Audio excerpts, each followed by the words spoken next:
Hello नमस्कार जय Hind. This side your mentor guide Uday. और आज मैं बताने वाला हूं कि एयरफोर्स 1/2026 में जो फेज़ 2 में मेडिकल होने वाले हैं वो जो चल रहे हैं अभी, वो किस प्रकार से चलेंगे, आपको मेडिकल के लिए प्रिपेयर कैसे होके जाना है, क्या क्या करना है, क्या नहीं करना है, मेडिकल में किस प्रकार से मेडिकल होता है। और इसी के साथ साथ मैं अगर वीडियो लेंदी हुई तो मैं अलग से भी कुछ टॉपिक लेके आऊँगा। अगर आप बोलेंगे या मेडिकल से रिलेटेड आपका कोई डाउट होगा, आपका कोई पॉइंट है, कैसे पॉइंट से बचेंगे, किस पॉइंट से किस प्रकार से बचा जा सकता है, अगर आप इन बारे में डाउट है तो इसके लिए अलग अलग वीडियो बना सकता हूं मैं। और आप कमेंट भी करके पूछ सकते हैं मेरे से। हेलो दिस साइड इज़ उदय और मैंने कई बार एयरफोर्स एग्जामिनेशन निकाला है और मेडिकल दिया है, तो मैं आज आपको गाइड करने वाला हूं कि किस प्रकार से आपको प्रिपेयर होके जाना है। तो मेरे दोस्त, जिस डेट को आपका मेडिकल उससे एक दिन पहले आपको ये प्रिपरेशन करके जाना है।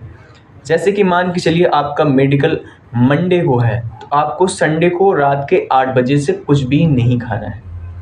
अगर आप ऐसा करते हैं तो बॉडी में जो आपके अगर बात करते हैं, आपके जो ब्लड में कंपोजिशन है वो बिगड़ सकता है इन द सेंस, जैसे आप मान लो कि सुबह सुबह चाय पी के जाते हैं तो आपका ब्लड शुगर लेवल बढ़ जाएगा, तो आपके लिए वो नुकसानदायक है। उन्होंने बोल रखा है कि मतलब नहीं खाना तो मतलब नहीं खाना है, ठीक है ना मेरे दोस्त।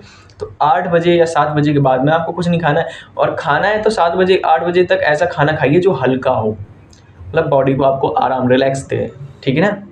हल्का खाना खा सकते हैं। हाँ, पानी बिल्कुल अलाउड है, बिल्कुल दबा के पानी पीजिए, सुबह शाम दोपहर बिल्कुल पानी पीजिए, ज़बरदस्त रही है। इसके बाद मैं बात करता हूँ आपको क्या करना है। जैसे आपकी रिपोर्टिंग 6:30 बजे है, मोस्टली 6:30 बजे होती है। अब कोई लोगों का डाउट होता है कि मेरा एएससी इधर है, मेरा मेडिकल सेंटर इधर है, मेरा इधर है, मेरा इधर है, तो मैं किस जगह जाऊँ, कौन से गेट पर रिपोर्ट करूँ। उनके बहुत सारे गेट होते हैं। तो मेरे दोस्त, कहीं भी आपका मेडिकल होता है तो आपको जो रिपोर्ट करना होता है वो मोस्ट इंपॉर्टेंट बात, हर एक के गेट पर ही रिपोर्ट करना होता है, ठीक है ना। जैसे मान लो आपका कानपुर है, सिकंदराबाद है, आपका भोपाल है, या मान के चलो आपका बीटा है, जैसलमेर है, जोधपुर है। तो इन जगह के आपको क्या करना है कि गेट पर ही रिपोर्ट करना है। वो खुद ही आपको लेके जाएंगे, खुद ही गाइड करेंगे, ठीक है ना। तो मैंने ये जो बात बताई कि 8 बजे के बाद में आपको 7 बजे के बाद में कुछ नहीं खाना, पानी पीना है केवल ओनली, ठीक है। और वो ब्लड निकालते हैं सुबह सुबह, फिर उसके बाद आपको खा लेना होता है तुरंत। और इसके पहले और पहले ही बात करते हैं तो इसके, तो आपको अपने ईयर का वैक्स निकला के जाना है। समझ रहे हो, मतलब ईयर वैक्स करा के जाना है, क्योंकि वो पर्दे दिखने चाहिए उनको। अगर नहीं दिखते हैं तो फिर वो क्या करते हैं कि आपको पॉइंट दे देते हैं ईयर वैक्स का। जिनके टीथ में टाटर या फिर बोल सकते हैं कि मतलब कि कुछ जमा हुआ है, तो उन्हें क्या करना है कि अपनी स्केलिंग यानी कि क्लीनिंग करा के जाना है, ठीक है ना। तो इसके साथ में ईयर का हो गया, आपको क्लीनिंग करा के जानी है। फिर इसके बाद मैं बात करता हूँ कि आपके जो जेनिटल पार्ट्स हैं और अंडर आर्म्स हैं, इनके आपको जो हेयर है वो रिमूव करके जाने हैं, ठीक है। क्योंकि वो वहाँ पे चेक करते हैं, तो आप एक डिसिप्लिन होना चाहिए। तो अंडर आर्म के बाल आपको आपके नहीं होने चाहिए, और जेनिटल पार्ट के बाल नहीं होने चाहिए, क्योंकि वहाँ पे आपको वो चेक करते हैं तो थोड़ा अजीब लगता है, ठीक है ना। तो बिल्कुल क्लीननेस मेंटेन होकर चलनी चाहिए इस वजह से, और मतलब आपको रिमूव करके ही जाना है, ठीक है ना, पहले से ही। तो आपका ये हो गया ईयर वैक्स, डेंटल, जेनिटल पास, अंडर आर्म, ठीक है। और इसके बाद फूड वाला इंस्ट्रक्शन हो गया। इसके बाद मैं बात कर लूँ कि आपको क्या करना है कि आपको सेंटर पर रिपोर्ट करना है जितने टाइम है, ठीक है। उस पर सबसे पहले आपका क्या होता है, आपका ब्लड लिया जाता है।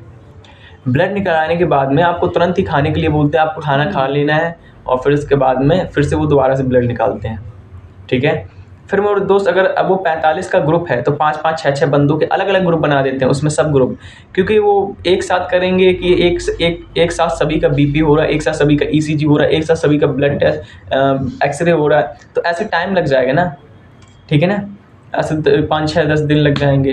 तो वो क्या करते हैं, 5-5 का ग्रुप बनाते हैं। किसी का ईसीजी हो रहा है तो किसी का एक्सरे हो रहा है, किसी ग्रुप का ब्लड टेस्ट वो हो रहा है, क्या बोलते हैं, आई विज़न। तो एक एक करके उनको इंटरमिक्स कर देंगे। आई विज़न हो गया तो इसे ईसीजी के लिए भेज दिया, जो इसे ईसीजी हो गया उसे एक्सरे के लिए भेज दिया। ऐसे करके वो मतलब इंटरमिक्स करते रहते हैं। तो उसमें इस प्रकार से टेस्ट होता है। आप कुछ खा के उल्टा सीधा नहीं जाइएगा, क्योंकि वहाँ पे यूरिन टेस्ट होता है, और अगर आपके बॉडी में कंपोजिशन गलत होती है, आपको कुछ ने उल्टा सीधा खाया होता है, तो वहाँ पे यूरिन जब पास करते हैं वो ब्लैक ब्लैक हो जाता है स्ट्रिप पे, ठीक है ना।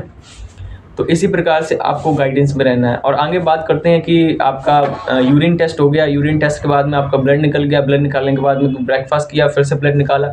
इसके बाद में आपके कौन कौन से टेस्ट होते हैं, सबसे पहले बात करते हैं कि आपके अपर पार्ट में ENT में क्या टेस्ट होते हैं। ENT का एक साथ चेक होता है जिसमें आपका थ्रोट चेक किया जाता है कि आपको इन्फेक्शन तो नहीं है।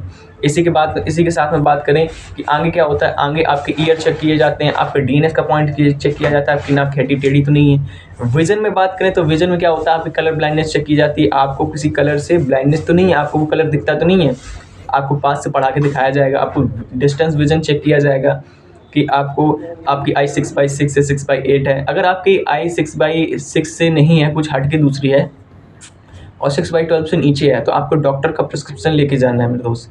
और उसी के साथ में ऐसे डॉक्टर का लेके जाना है जिसका रजिस्ट्रेशन नंबर हो और उसकी स्टैंप हो और जिसका सिग्नेचर हो, ठीक है ना। क्योंकि वहाँ पे जाने के बाद में आपको वो प्रिस्क्रिप्शन देना होता है और उस चश्मे के साथ में आपको 6/6 आपको अपना साबित करना होता है कि मेरा विज़न इतना है, मैं पढ़ सकता हूँ। तो कलर ब्लाइंडनेस का विजन से रिलेटेड सब कुछ हो गया। अब बात करते हैं मेरे दोस्त स्ट्रक्चर से रिलेटेड। तो स्ट्रक्चर से रिलेटेड मतलब लोकोमोशन होता है वहाँ पे, मतलब आधे 1 घंटे चलता है। तो लोकोमोशन में क्या होता है, आपको मतलब अलग अलग पार्ट्स आपके जो मतलब पॉइंट्स है वो चेक कर लिए जाते हैं एक साथ में। जैसे कि मेरे दोस्त ड्रॉपिंग शोल्डर, किसी का शोल्डर एक अप होता है एक डाउन होता है, ठीक है। जैसे कि बात कर लेते हैं कैरी एंगल, ठीक है। जैसे कि बात कर लेते हैं नॉक नी, जैसे कि बात कर लेते हैं फ्लैट फुट, जैसे कि बात कर लेते हैं बो एल्बो, बो लेग। और इसी के साथ साथ में एक और पॉइंट बनता है जिसमें आपकी रीढ़ की हड्डी टेढ़ी होती है, इस प्रकार से तिरछी जाती है, ठीक है ना। तो अलग अलग पॉइंट बनते हैं, बहुत सारे पॉइंट अचानक से चेक होते हैं। और लोकोमोशन में आपके बर्थ मार्क, आपके डर्मा से रिलेटेड कोई इशू, स्किन से रिलेटेड इशू जो है, मतलब कि आपको कोई दाग धब्बा या फिर बीमारी है, ये सब चेक होते हैं। इसके बाद एक्सरे होता है। एक्सरे में आपके चेस्ट का एक्सरे लिया जाता है कि आप कहीं दारू वारू तो नहीं पीते हैं, आप कहीं कुछ स्मोकिंग वगैरह तो नहीं करते हैं, या फिर आपके चेस्ट में कोई प्रॉब्लम तो नहीं है, ये चेक किया जाता है, इन्फेक्शन तो नहीं है। और इसके साथ साथ बात करूं कि आगे ECG होता है आपका। ECG में आपके हार्ट के बारे में चेक किया जाता है कि आपका हार्ट सही से फंक्शनिंग तो है, BP होता है, ठीक है।